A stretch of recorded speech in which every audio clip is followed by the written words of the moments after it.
you guys, welcome back to my channel. I thought that I would bring you guys a bedtime story from my politically correct bedtime stories. So if that is something that you're interested in, then stay tuned. I thought that I would read you the story Little Red Riding Hood.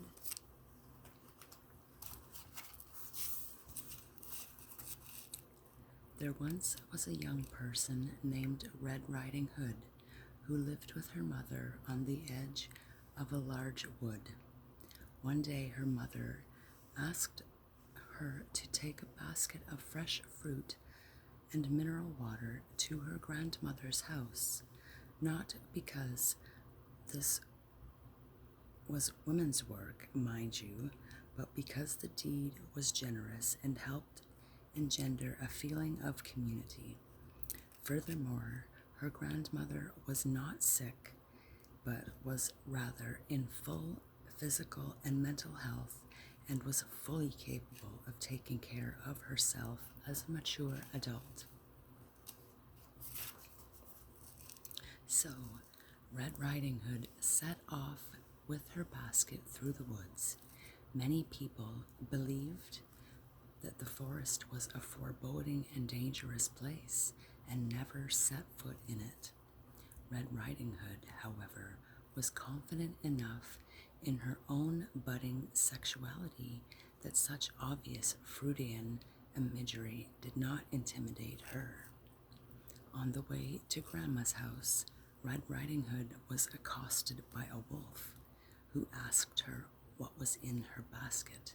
She replied, "Some healthful snacks for my grandmother, who is certainly capable of taking care of herself as a mature adult."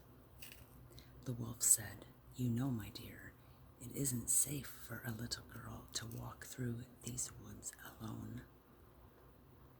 But Red Riding Hood said, "I find your sexist remark offensive in the extreme, but I will ignore it because of your traditional status as an outcast from society, the stress of which has caused you to develop your own entirely valid worldview. Now, if you'll excuse me, I must be on my way." Red Riding Hood walked along the main path, but because his status outside society had freed him from the slavish adherence to linear Western-style thought, the wolf knew a quicker route to Grandmother's house. He burst into the house and ate Grandma, an entirely valid course of action for a carnivore such as himself. Then, unhampered by rigid traditionalist notions of what was masculine or feminine, he put on Grandmother's night-clothes and crawled into bed. Red Riding Hood entered the cottage and said, "Grandmother, I have brought you for some fat-free, sodium-free snacks to salute you on your role of a wise and nurturing matriarch." From the bed, the wolf said softly, "Come closer, child, so that I might see you." Red Riding Hood said, "Oh, I forgot you are as optimally challenged as a bat. Grandmother, what big eyes you have." From the bed, the wolf said softly, "Come closer, child, so that I might see you."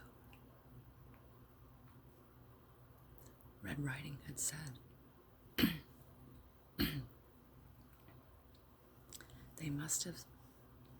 They have seen much and forgiveth much, my dear." "Grandma, what big nose you have." "Only relatively, of course, and certainly attractive in its own way." "It has smelled much and forgiven much, my dear." "Grandma, what big teeth you have."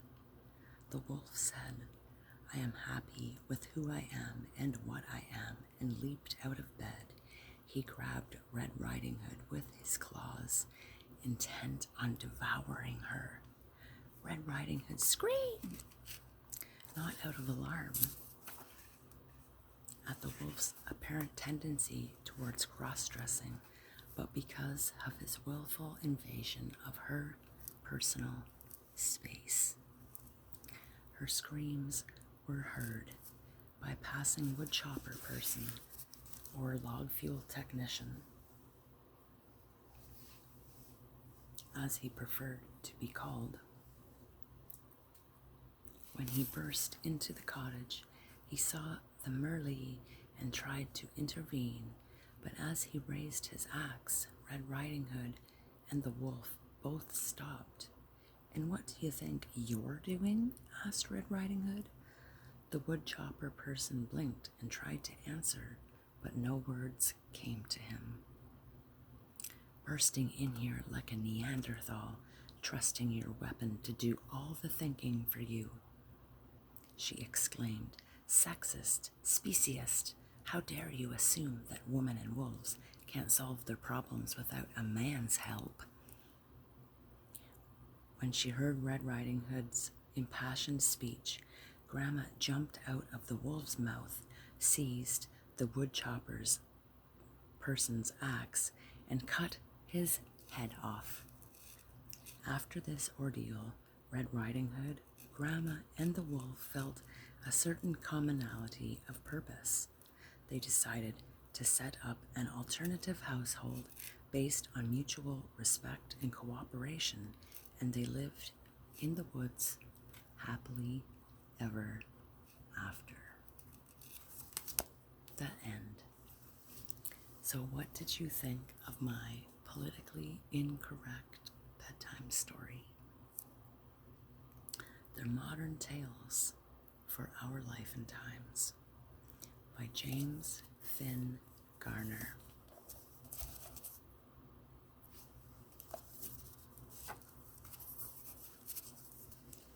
Once upon a time, in the olden days, heavy-set middle-aged men would congregate in their elitist clubs, sit in overstuffed leather chairs, smoke air-choking cigars, and pitch story ideas and plots to each other.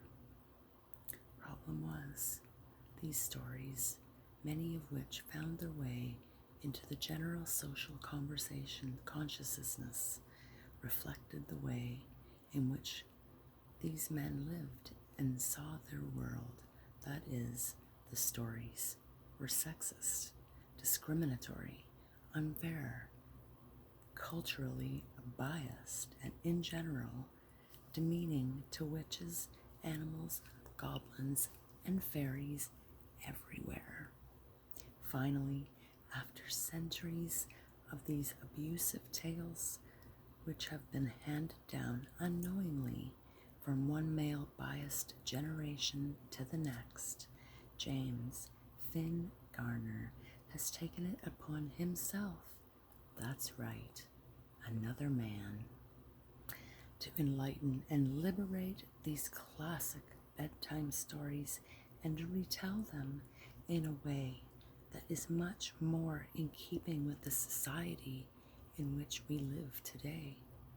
Politically correct bedtime stories, then, is the fruit of Garner's labor. We like to think that the future generations of fairy tale fans will see this as a worthy attempt to develop meaningful literature that is totally free from bias and purged from the influences of a flawed cultural past.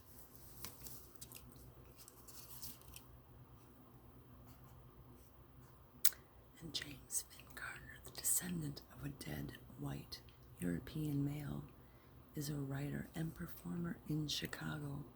His work has been published in the Chicago Tribune and has appeared in Chicago Public Radio. This is his first processed tree carcass. He lives in Chicago, Illinois. And there you have it.